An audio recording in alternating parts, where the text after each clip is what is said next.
In Evil Dead, you achieved a lot of camera movement in that kind of rugged terrain. You could talk a little bit about that. Well, the fact that we shot the thing in 16 millimeter gave us an incredible amount of movement. Rob's saying I shouldn't mention 16 millimeter. Why? Say that it was 16 millimeter film blown up to 35. Well, it's still. You don't want to hear 16 millimeter? Well, it was. It's obvious that it's a 16 blow up. I don't. Yeah. Well, okay. But not to someone going in to the movie. The I think with 16 millimeters sounds fine. okay. I mean, okay. I meant to say that it was blown up. I was going to ask you about that later anyway. I'm gonna say. How about if I say, because of the lightweight equipment, because of the lightweight equipment we had down there, it enabled us to move the camera around a great deal with very little difficulty, and Tim mounted the camera on this board, what we call a shaky cam, and we had different versions of it. One was about this big, and with it the cameraman can run very fast and the camera's in the middle, and it absorbs a great deal of the shocks as opposed to holding the camera like this, where it's a little more difficult to keep smooth. Also, we had a longer version of this thing. This is for the shots of this creature that is rushing through the woods. It lies sleeping until these college students disturb it. And to get the effect of it roaming the woods, we used this thing, the shaky cam.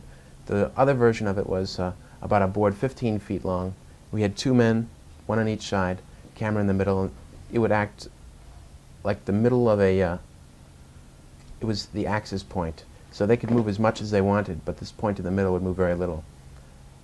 And with these different devices, we were able to move the camera around in strange and hopefully new-looking ways. The special effects in the movie are quite elaborate. Who designed them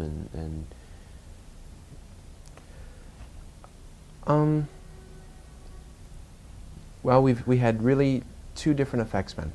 They were broken up into categories of makeup effects, and that was Tom Sullivan, and then optical special effects, which is Bart Pierce. Tom did all the things with taking molds of the actors' faces, putting on the actual makeup, creating the masks, and building the creatures when we would have dummy shots. And Bart took care of the mats and worked with the stop-motion animation. And all through the final meltdown sequence, Bart and Tim and Tom Sullivan worked together for 9 weeks, just shooting stop-motion animation with the use of mats and split-frame animation, and it was just a very intense effects experience. What was the question? I got to answer shorter. I'm just getting blown away. Is Rob distracting you sitting right there? Mm-hmm. Okay. Maybe you can stay behind the camera? Would you? After raising the money for the film, shooting the picture, then you came to New York for post-production. Yeah. What did you find when you were going around looking at some of the post-production facilities, how you were treated, obviously a young filmmaker coming in with a low-budget picture? Treated with a great deal of curiosity and friendliness, really, because at that time we were shopping around for the best editor, the best place to do the mix, the best place to rent rooms. So people treated us in a very straightforward and businesslike way. I think they realized that we were serious, so age didn't really become a factor at that point. Actually, it was not difficult. The fact that I was very young, did not put a hindrance on any of the production, I felt. The sound effects track on the film is elaborate, to say the least. Who was responsible for that? A fine sound editor by the name of Joe Macefield, and he did all our sound cutting. He came up with the most incredible sound effects, from Kandarian plotzing to pigs being slaughtered.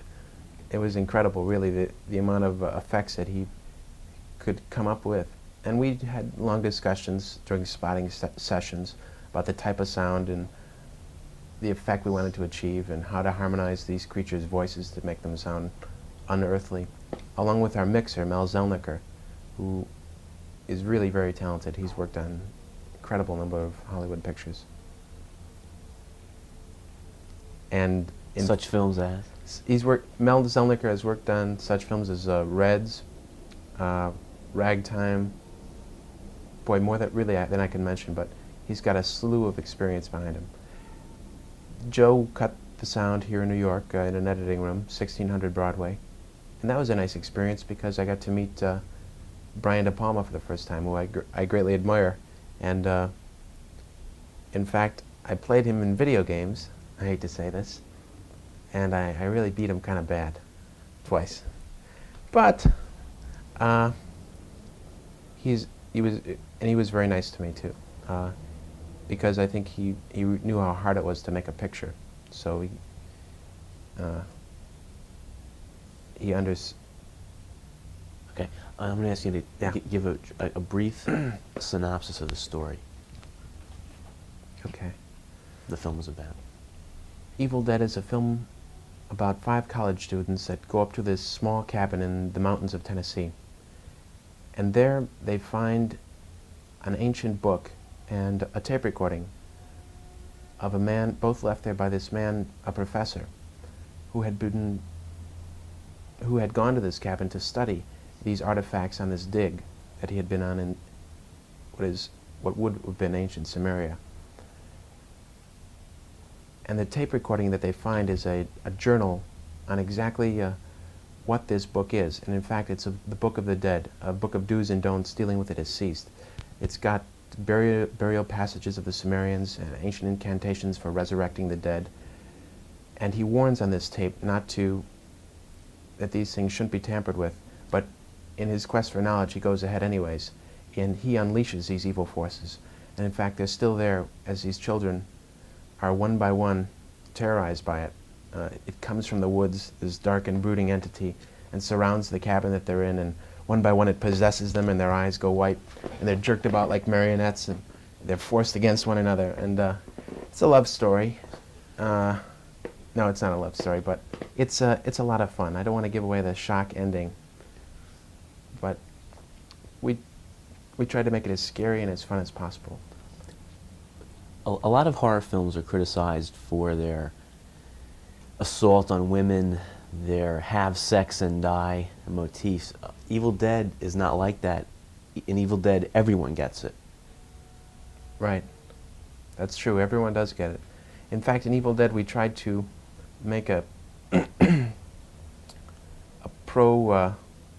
tried to elevate the role of women in films so that they wouldn't totally be stereotyped as the victims. And I look at it as a blow for women's liberation in horror, in the sense that they became the monsters in this picture, and they terrorized the men.